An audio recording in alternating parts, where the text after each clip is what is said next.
Dans les entrailles obscures d'un cimetière de Seattle, une pierre tombale fissurée a déclenché l'une des enquêtes les plus troublantes de l'histoire hollywoodienne. 32 années après la disparition tragique de Brandon Lee, fils du mythique Bruce Lee, sa sépulture devait être ouverte. Ce qui semblait n'être qu'une simple opération d'entretien s'est transformé en une révélation glaçante qui allait remettre en question tout ce que le monde croyait savoir sur sa mort. Une lettre scellée, un symbole mystérieux et des mots qui résonnent comme une prophétie macabre. Brandon Lee avait-il anticipé son propre destin funeste ? Avant de plonger dans cette histoire extraordinaire, abonnez-vous à la chaîne Expérience de vie pour ne manquer aucune de nos enquêtes sur les légendes du combat, les rivalités explosives et les mystères non résolus du monde des arts martiaux. Activez la cloche de notification, car ce que vous allez découvrir dépasse l'imagination. Les protagonistes de cette tragédie moderne. Pour comprendre l'ampleur de cette découverte, il faut d'abord saisir qui était Brandon Lee. Né le 1er février 1965 à Oakland, en Californie, Brandon n'était pas un enfant ordinaire. Il portait sur ses frêles épaules le poids colossal d'un nom légendaire. Son père, Bruce Lee, incarnait la perfection martiale, une icône planétaire dont la philosophie et les exploits avaient transcendé les frontières du cinéma pour devenir un mode de vie universel. Mais Bruce Lee s'était éteint brutalement en 1973, laissant derrière lui un fils de 8 ans déchiré entre admiration et ressentiment. Comment grandir normalement quand votre père est une divinité moderne ? Comment tracer sa propre route quand chaque pas est comparé à celui d'un géant disparu ? Brandon avait développé dès l'enfance des compétences martiales stupéfiantes, brisant des planches épaisses à 5 ans seulement. Pourtant, cette prouesse ne lui apportait aucune joie, seulement le rappel constant de l'absence paternelle. Linda Cadwell, la mère de Brandon, incarnait la force silencieuse. Veuve à 33 ans, elle avait dû élever seule 2 enfants, tout en préservant l'héritage monumental de Bruce. Femme discrète, mais résiliente, elle avait toujours senti une connexion particulière avec Brandon, comme si tous deux partageaient un fardeau invisible que personne d'autre ne pouvait comprendre. Et puis, il y avait Eliza Hutton, la fiancée de Brandon. Leur histoire d'amour avait fleuri sur les plateaux de tournage, promesse d'un avenir radieux qui serait anéanti en une fraction de seconde.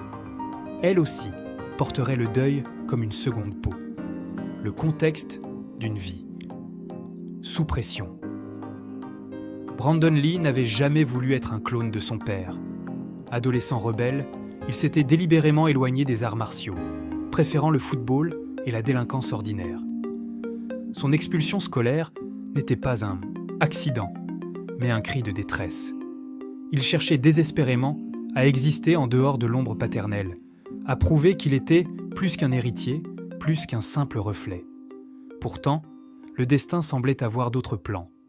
Après avoir erré entre rébellion et quête identitaire, Brandon s'était finalement tourné vers le théâtre, s'inscrivant au prestigieux Lee Strasberg Theatre and Film Institute à New York.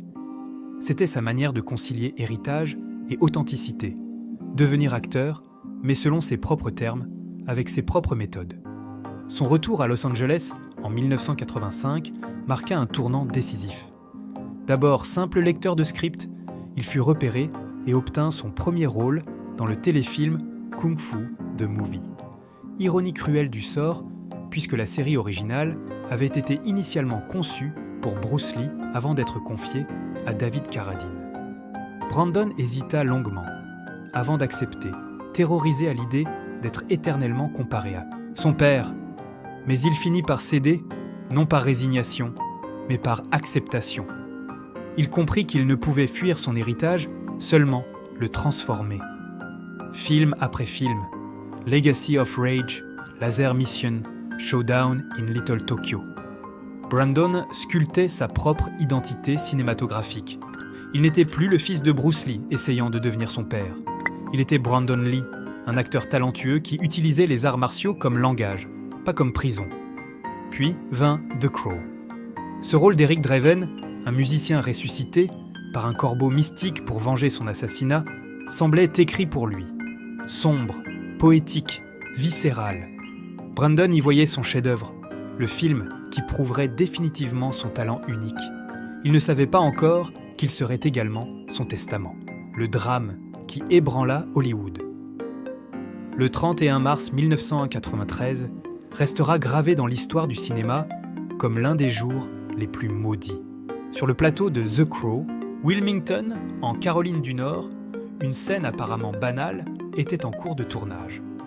Brandon, incarnant Eric Draven, devait être abattu par le personnage de Funboy, joué par Michael Massee.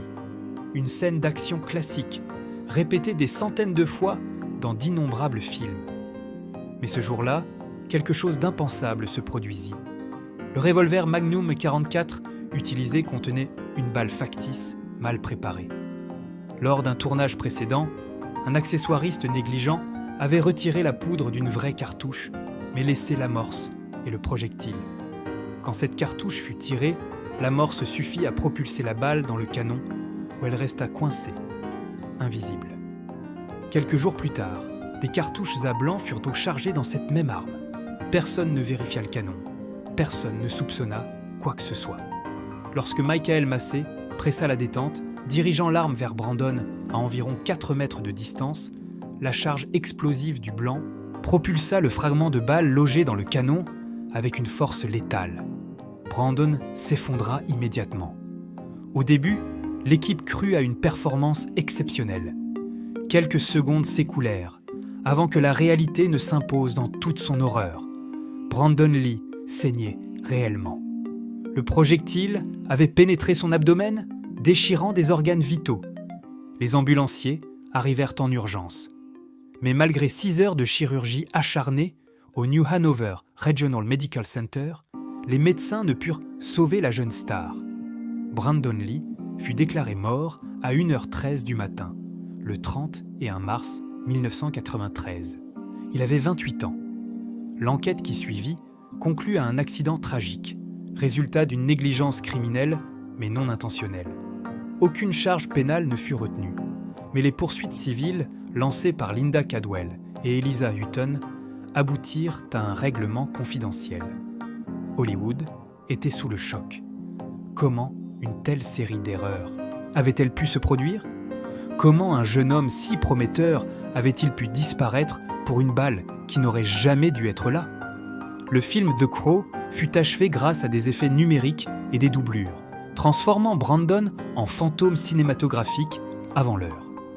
Le film connut un succès critique et commercial immense, devenant instantanément un classique culte. Mais chaque image était désormais hantée par la connaissance insupportable que son acteur principal n'avait jamais vu le résultat final. Brandon fut enterré au Lakeview Cemetery de Seattle, aux côtés de son père, Bruce Lee. 2 légendes, 2 destins brisés, réunis dans la mort comme ils l'avaient été dans la vie. 32 ans plus tard, la demande inattendue.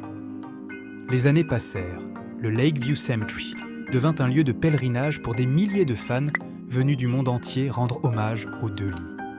Chaque jour, des visiteurs déposaient des fleurs, des lettres, des siniji, petits objets sur leur tombe.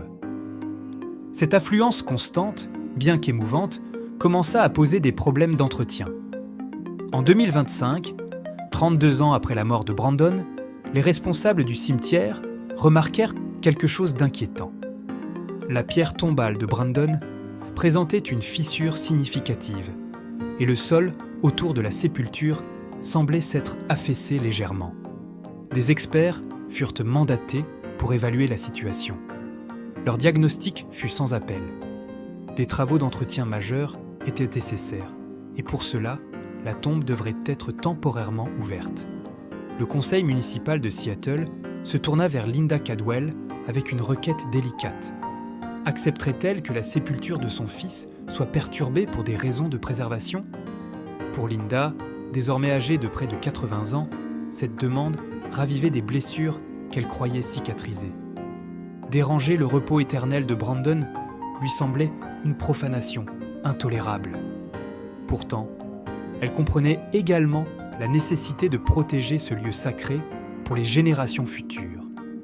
Après des jours de réflexion douloureuse, elle donna finalement son accord, posant toutefois des conditions strictes: confidentialité absolue, respect maximal et présence d'observateurs de confiance. Les autorités du cimetière prirent cette responsabilité au sérieux. Une structure climatisée temporaire fut érigée autour de la tombe, garantissant température et humidité constante. Un périmètre de sécurité fut établi et seul un nombre restreint de professionnels qualifiés reçut l'autorisation d'approcher. Chaque étape fut documentée avec une précision quasi scientifique. Linda fournit aux équipes des informations détaillées sur ce qui avait été placé dans la tombe lors des funérailles: photographies, lettres, objets personnels déposés par les proches de Brandon. Ces éléments devaient être manipulés avec une délicatesse extrême et replacés exactement comme ils l'avaient été 3 décennies auparavant. Mais malgré tous les efforts de discrétion, la nouvelle finit par filtrer. Des rumeurs circulèrent sur les réseaux sociaux. Bientôt, une foule de curieux et de fans se rassembla aux grilles du Lakeview Cemetery, espérant apercevoir quelque chose, n'importe quoi, de cette opération historique. L'ouverture et la découverte stupéfiante. Par un matin printanier lumineux, les ouvriers soulevèrent délicatement la pierre tombale fissurée. Le cercueil de Brandon apparut, intact, préservé par les conditions optimales de la sépulture. L'atmosphère était solennelle, presque sacrée. Même les professionnels les plus endurcis ressentaient le poids émotionnel du moment. Les experts examinèrent minutieusement la structure. Le sol était sec et stable, écartant l'hypothèse d'infiltration d'eau ou d'animaux fouisseurs. La fissure de la pierre semblait effectivement résulter d'une pression externe, probablement un visiteur ayant involontairement marché sur la tombe. Le mystère de l'affaissement était résolu. Simple usure due au temps et au passage répété. Linda Cadwell, présente sur place, observait en silence. Son cœur oscillait entre soulagement et mélancolie. Tout semblait en ordre. La nouvelle pierre serait bientôt installée et Brandon pourrait à nouveau reposer en paix. Mais alors qu'elle s'apprêtait à quitter les lieux, son regard fut attiré par les objets funéraires disposés autour du cercueil. Des photographies jaunies par le temps, mais toujours reconnaissables. Des lettres soigneusement scellées dans des enveloppes traitées contre l'humidité. De petits souvenirs de plateaux de tournage, un fragment de costume de The Crow, une réplique miniature du corbeau symbolique. Chaque objet racontait une histoire, témoignait d'un amour inaltérable. Les techniciens manipulaient ces reliques avec une révérence touchante, demandant régulièrement à Linda si elle souhaitait examiner tel ou tel élément de plus près. D'abord réticente, submergée par l'émotion, elle finit par accepter de parcourir quelques photographies. Revoir le sourire de Brandon, même figé sur papier glacé, lui procura une étrange consolation. Puis vint la découverte qui allait tout changer. Parmi les lettres, une enveloppe se distinguait radicalement des autres. Plus épaisse, scellée avec un cachet de cire inhabituel, elle portait un symbole gravé que Linda reconnut instantanément. 2 dragons entrelacés, l'un ascendant, l'autre descendant, formant un yin-yang stylisé. Son cœur manqua un battement. Bruce Lee était surnommé le dragon. Brandon avait souvent dessiné ce symbole durant son adolescence, représentant selon lui le lien éternel entre son père et lui. Mais qui avait placé cette lettre ici? Et surtout, que contenait-elle? D'une voix tremblante, Linda demanda qu'on ouvre l'enveloppe. Les techniciens procédèrent avec une lenteur exaspérante, conscients de manipuler potentiellement un document historique. Quand le papier fut enfin déplié, Linda découvrit une écriture qu'elle aurait reconnue entre mille, celle de Brandon, le message qui glaça le monde. Les mots tracés sur cette feuille, d'une encre légèrement pâlie mais toujours lisible, provoquèrent un silence absolu parmi toutes les personnes présentes. Brandon avait écrit ce texte peu avant sa mort, peut-être même quelques jours seulement avant le tournage fatal de The Crow. Le message disait « Le voyage que nous avons commencé ensemble ne connaît pas de fin véritable.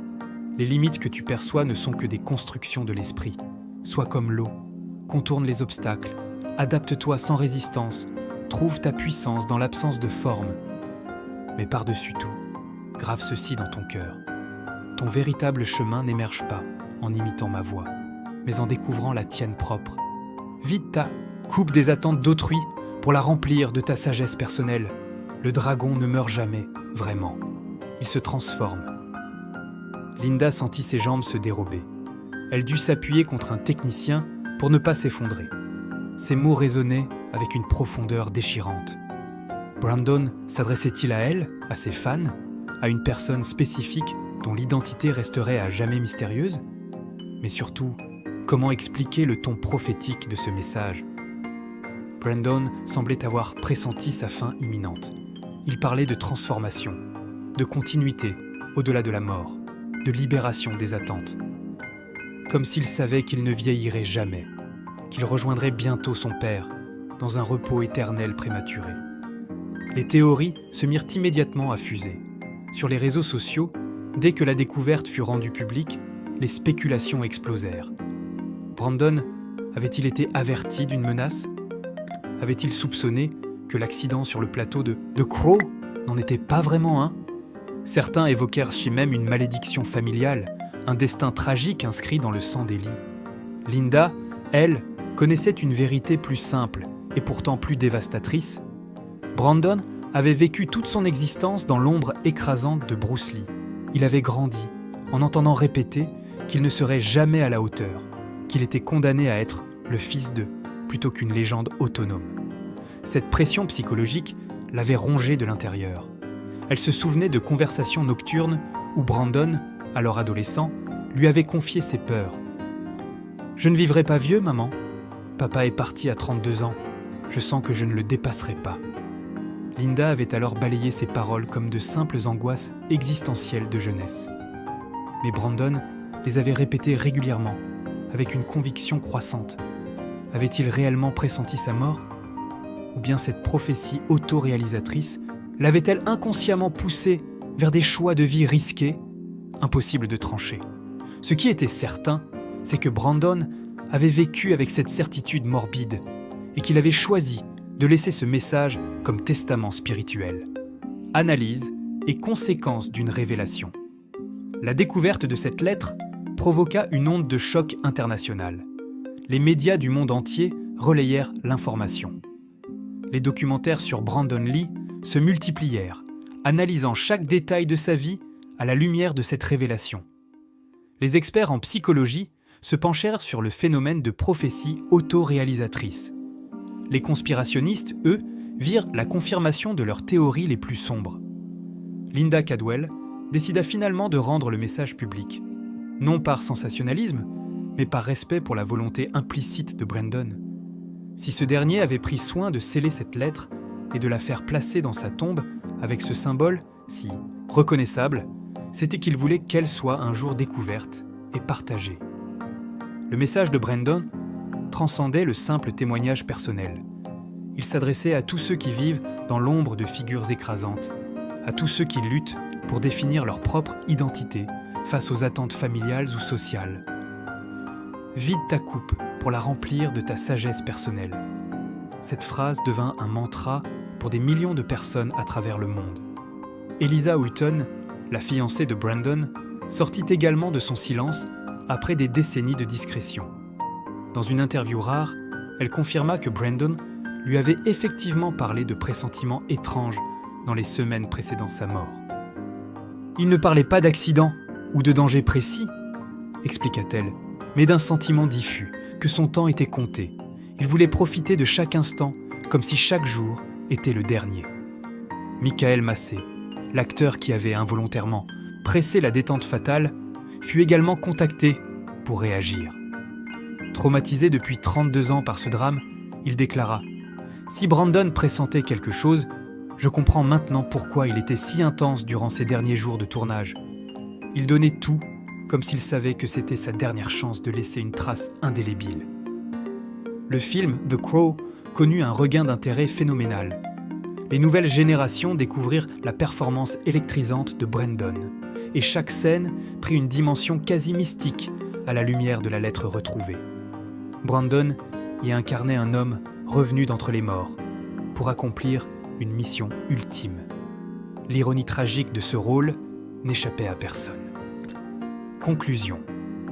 Aujourd'hui, la tombe de Brandon Lee au Lakeview Cemetery de Seattle, arbore une nouvelle pierre, parfaitement intacte. Mais l'histoire ne s'arrête pas là. La lettre découverte pose des questions qui dépassent le cadre d'une simple biographie tragique. Elle interroge notre rapport au destin, au libre arbitre, à l'héritage familial. Brandon Lee n'a pas seulement été victime d'un accident absurde sur un plateau de tournage. Il a été victime d'une pression psychologique immense, d'attentes impossibles à satisfaire, d'une identité écrasée par celle d'un père légendaire. Sa mort prématurée n'était peut-être pas inévitable, mais elle était inscrite dans la trajectoire d'une vie vécue, sous le poids d'une comparaison constante. Le message qu'il nous laisse transcende sa propre tragédie. Il nous rappelle l'importance de tracer notre propre voie, de ne pas nous laisser définir par les attentes d'autrui, de trouver notre force dans notre authenticité plutôt que dans l'imitation. Le dragon ne meurt jamais vraiment, il se transforme. Ces mots résonnent comme un hymne à la résilience et à la métamorphose perpétuelle. Linda Cadwell, désormais octogénaire, a trouvé une forme de paix dans cette découverte. Elle sait que Brandon repose aux côtés de son père, leur dragon éternellement entrelacé. Elle sait aussi que le message de son fils continuera d'inspirer des générations futures, bien au-delà de sa propre existence. Alors, que pensez-vous réellement de cette histoire ? Brandon Lee avait-il véritablement pressenti sa mort ? Ou s'agit-il d'une coïncidence troublante amplifiée par notre besoin de trouver du sens dans la tragédie ? Ce message était-il destiné à une personne précise ? Ou représentait-il un testament universel pour tous ceux qui luttent sous le poids des héritages impossibles ? N'oubliez pas de vous abonner à la chaîne Expérience de vie pour découvrir d'autres histoires fascinantes sur les légendes du combat, les rivalités explosives et les mystères non résolus du monde des arts martiaux. Laissez un like pour soutenir notre travail et partagez cette vidéo avec tous ceux qui, comme Brandon Lee, cherchent à tracer leur propre chemin dans ce monde complexe. Activez la cloche pour ne manquer aucune de nos prochaines enquêtes. Le voyage ne fait que commencer.